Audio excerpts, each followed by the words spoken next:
Hello guys, तो आज हम लोग न्यूटन का सेकंड लॉ को बहुत ही बेहतरीन वे से फील के साथ समझने वाले हैं कि एक्चुअली में न्यूटन का सेकंड लॉ क्या है। ठीक है, और साथ ही साथ लोग इसमें क्या क्या गलतियां करते हैं, सारे चीज़ों के बारे में हम लोग बहुत ही बेहतरीन वे से डिस्कस करने वाले हैं। ठीक है, तो चलिए आप लोग को एकदम फील के साथ समझाऊंगा कि एक्चुअली में न्यूटन का सेकंड लॉ है क्या और इसमें लोग क्या क्या गलतियाँ करते हैं। ठीक है, तो न्यूटन सेकंड लॉ, ठीक है, आप लोग को फील के साथ समझाऊंगा, ये तो मेरा गारंटी है ना, Newton second law.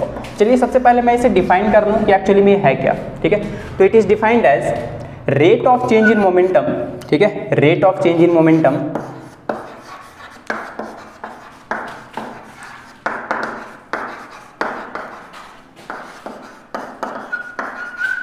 Is directly proportional to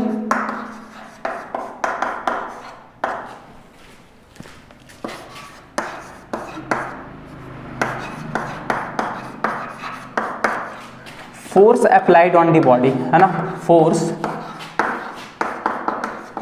applied on the body, है ना। तो डेफिनेशन वगैरह यार क्या बता रहा है ना, आप लोग को भी ऐसा ही लग रहा होगा कि यार कुछ फील के साथ तो समझ में आता नहीं है, थोड़ा धैर्य रखिए, है ना, बहुत ही बेहतरीन वैसे आप लोग को समझाऊंगा। ठीक है, जैसे इसमें बोलना क्या चाहता है कि एक्चुअली में ये rate of change in momentum is directly proportional to force applied on the body, है ना। तो फोर्स जो होगा ना, force is directly proportional to rate of change in momentum, है ना, मतलब delta p by delta t. ठीक है, change in momentum with respect to time. ठीक है, अब आप लोग समझ सकते हो कि जैसे मान लो सपोज दैट कि मेरे पास कोई एक बॉडी है, ठीक है, एम मास का बॉडी है, ये रहा आपके पास एम मास का बॉडी, इस पे एफ फोर्स लगाया जा रहा है ना, और फोर्स जो है लगातार लगाया जाना है ना, हर बार। तो मान लीजिए अभी इसका इनिशियल वेलोसिटी यू है, कुछ समय के बाद, है ना, टी टाइम के बाद जो है इसका वेलोसिटी कितना हो गया, वी हो गया है ना, इस बॉडी का वेलोसिटी कितना हो गया है, वी। ठीक है, कुछ टाइम के बाद, टी टाइम के बाद। अगर मैं आप लोगों से यहाँ पर कुछ क्वेश्चन करूँ कि बताओ यार इसका इनिशियल मोमेंटम कितना है, पी इनिशियल, तो आप लोग बता सकते हो मास इंटू वेलोसिटी यानी एम यू हो गया, है ना। बताइए इसका फाइनल मोमेंटम क्या है, तो बता सकते हो mass into velocity m v, है ना। बहुत ही बेहतरीन वैसे आप लोग ये बता पाओगे। ठीक है, अब मैं आप लोगों से लास्ट सवाल कर रहा हूँ कि बताओ डेल्टा पी कितना होगा, चेंज इन मोमेंटम। तो यार आप लोग बता सकते हो कि चेंज एक्चुअली में क्या होता है, मोमेंटम में चेंजेस है। अगर मैं बोलूँ कि अपना मान लीजिए कलुआ है जिसका वजन पहले 10 किलो था, खा पी के बहुत मोटा हो गया, गेंडा हो गया, है ना, 20 किलो हो गया। ठीक है, बताइए कलुआ का वेट में कितना चेंजेस हुआ है, तो आप लोग यार बता पाओगे, है ना, कि पहले 10 था फिर हो गया 20, मतलब 10 में चेंजेस हुआ है। कैसे निकाले यार आप लोग बताओ, फाइनल में से इनिशियल को सब्ट्रैक्ट कर दिए, है ना, 20 में से 10 को घटा दिए, तो ऐसे तो यहाँ पर भी वैसे ही होगा ना। तो क्या बताइए फाइनल मोमेंटम में से इनिशियल मोमेंटम सब्ट्रैक्ट हो जाएगा, तो कितना आ जाएगा बताइए, फाइनल मोमेंटम इसका mv था माइनस इनिशियल मोमेंटम mu हो जाएगा। तो बताइए मास को अगर हम लोग कॉमन ले लें तो क्या बन जाएगा, v माइनस यू। ठीक है, तो बताइए यहाँ पर जो है ना, जब भी प्रोपोर्शनल हटता है तो एक कांस्टेंट आता है और यहाँ पर k आएगा, है ना, और इन SI में k का वैल्यू 1 होता है। हालांकि इसके पीछे भी एक कॉन्सेप्ट है कि यहाँ पर कांस्टेंट का वैल्यू 1 क्यों होता है, तो वो मैं नेक्स्ट लेक्चर में आप लोग को प्रोवाइड करवा दूंगा। खैर अभी आप लोग यहाँ पर समझिए कि डेल्टा पी की जगह चेंज इन मोमेंटम कितना लिखूंगा बताइए, एम वी माइनस यू, और बाई डेल्टा टी कितना हो गया, चेंज इन टाइम t था इसका। ठीक है, अब इन SI में k का वैल्यू 1 पुट कर दूंगा तो m ये आ जाएगा आपका v minus you by T.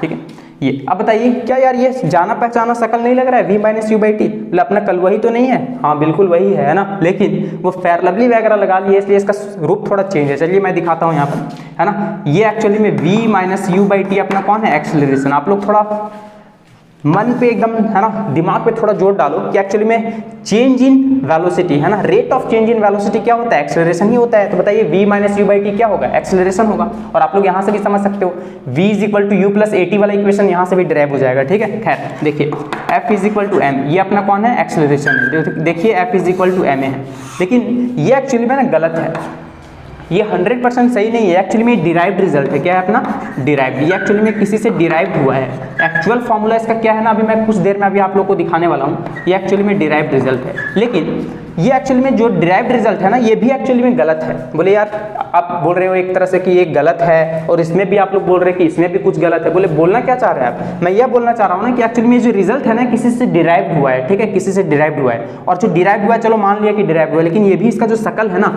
सही नहीं है, ये फेयर लवली लगा के ऐसा हुआ है। एक्चुअली में इसका रूप कैसा है मैं दिखाता हूँ। ठीक है, इसके पीछे क्या राज क्या है, अब बताओ एक्चुअली में f is equal to m a सही नहीं है, a is equal to f by m सही है, ये रूप सही है। बोले यार ये दोनों एक ही चीज़ तो लग रहा है मुझे, आप कंफ्यूज कर रहे हो इतना सारा। बोले कंफ्यूज नहीं है, देखिए थोड़ा समझिए।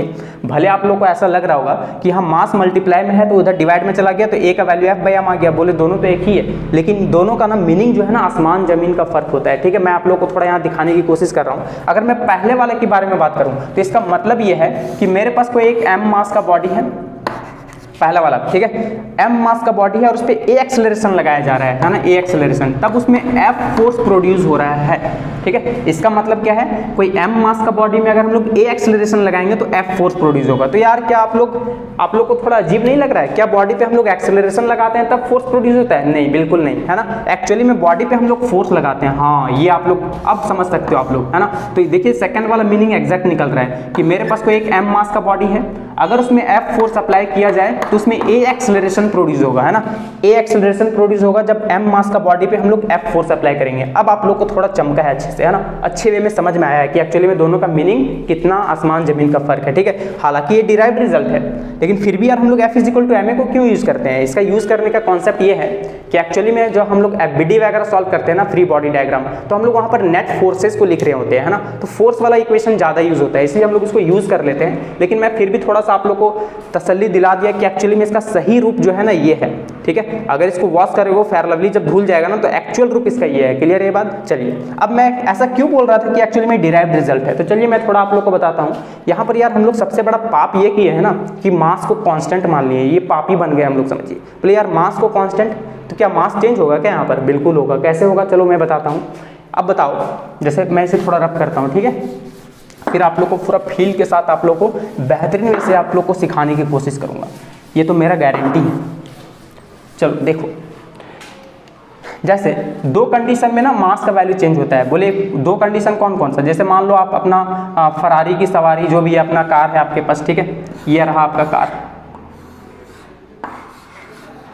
है ना, ये रहा आपका कार। अब बताइए, कार में आप लोग पेट्रोल तो डालते हो? बिल्कुल यार, बिना पेट्रोल का कैसे जलेगा? मान लीजिए टैंक है, इसमें आप लोग फुल कर दिए, है ना। अब आप लोग कुछ स्पीड से जा रहे हो, ठीक है, कोई फोर्स लग रहा है इस पर। बताइए, इसका मास अभी जब फ्यूल टैंक फुल था तो इसका मास कुछ और होगा, और फ्यूल जब धीरे धीरे खत्म होते जाएगा, धुआं से निकलते जाएगा, है ना, गैसेस के रूप में, तो बताइए इसका फ्यूल घटेगा, तो बताइए इसका मास में चेंजेस होगा कि नहीं होगा?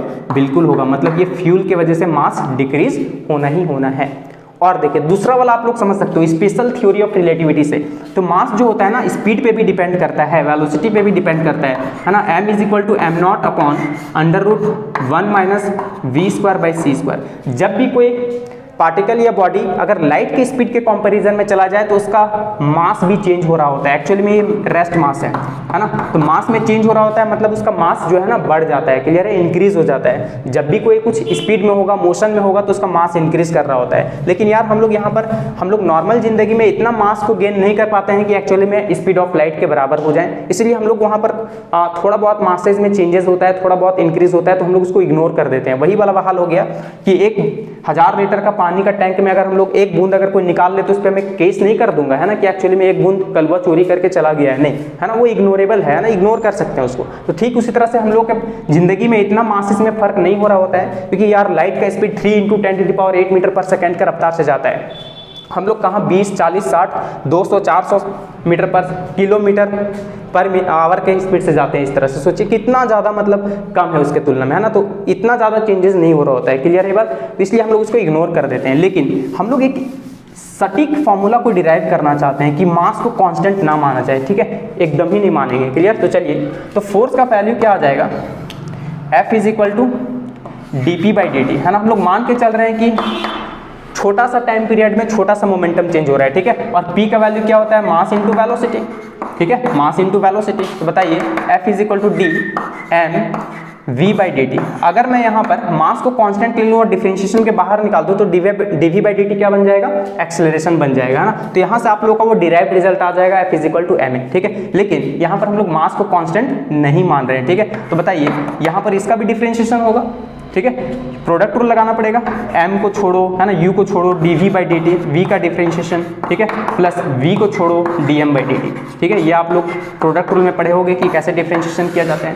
देखिए ये एक्चुअल रूप है ना, f is equal to m dv/dt plus v dm/dt। Clear है ये बात? लेकिन हम लोग यहाँ पर अगर मान लीजिए सपोज दैट मास को अगर कांस्टेंट मान लें, तो देखिए इसी से डिराइव्ड रिजल्ट आया है ना, मास को अगर कांस्टेंट मान लें तो कांस्टेंट का differentiation 0, DM by D T भी जीरो हो जाएगा। देखिए आप लोग समझ सकते हो, है ना, कि डीएम बाई डी टी का भी वैल्यू जीरो हो जाएगा। बताइए v इंटू जीरो जीरो हो जाएगा, तो क्या बचेगा यहाँ पर f is equal to M, और D we by D T क्या आ जाएगा, एक्सेलरेशन होता है अपना। देखिए ये डिराइव्ड रिजल्ट है, यही मैं कुछ देर पहले बता रहा था। क्लियर है बात कि मास इंटू एक्सेलरेशन जो हम लोग यूज कर रहे हैं ना, एक्चुअली में ये डिराइव्ड रिजल्ट है। एक्चुअल रूप इसका क्या है, f is equal to m d we by D t plus v d m by D t. और मास को हम लोग कांस्टेंट क्यों नहीं मानते हैं, इसका दो फंडा है ना, दो फंडा। बोले एक क्या, एक जब भी कोई एरोप्लेन वगैरह जाता है तो उसका ईंधन जो जलता है ना पेट्रोल के रूप में, वो एक्चुअली में इसका मासेस डिक्रीज हो रहा होता है। और दूसरा एक्चुअल रूप क्या है, स्पेशल थ्योरी ऑफ रिलेटिविटी से मास जब चेंज हो जाएगा, कब, जब बॉडी में मोशन आ जाएगा, है ना, जब वो लाइट के स्पीड के कंपैरिजन में चला जाएगा तो उसका मास जो है पक्का इंक्रीज हो जाता है। क्लियर है बात, इंक्रीज होगा। क्लियर,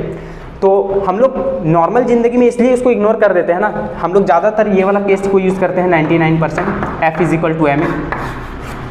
इसका पीछे का कॉन्सेप्ट ये है कि हम लोग नॉर्मल जिंदगी में जो मासेस में चेंजेस उतना नहीं होता है, बहुत छोटा सा स्पीड हम लोग मेंटेन कर पाते हैं। लाइट का स्पीड तो सोचो यार कहाँ है ना, 3 लाख किलोमीटर, समझ सकते हो आप लोग, ठीक है, पर सेकेंड के बारे में अगर बात करो तो 3 × 10⁸ मीटर पर सेकेंड, ठीक है। तो इतना स्पीड तो हम लोग मामूली सा नहीं है, बहुत ज़्यादा स्पीड है, दुनिया का सबसे ज़्यादा स्पीड है लाइट का, ठीक है, आप लोग समझ सकते हो। तो उतना हम लोग की ज़िंदगी में उसके तुलना में बहुत कम है, तो उसको हम लोग इग्नोर कर देते हैं, ठीक है। तो उतना मासेस को ना लेकर के चले तो हम लोग के पास एक डिराइव्ड रिजल्ट आ जाएगा, f is equal to m a mass into acceleration, ठीक है। तो गाइज उम्मीद करता हूँ कि न्यूटन का सेकेंड लॉ आप लोग को बहुत ही बेहतरीन वे से समझ में आया होगा। तो आज के लिए इतना ही, थैंक यू।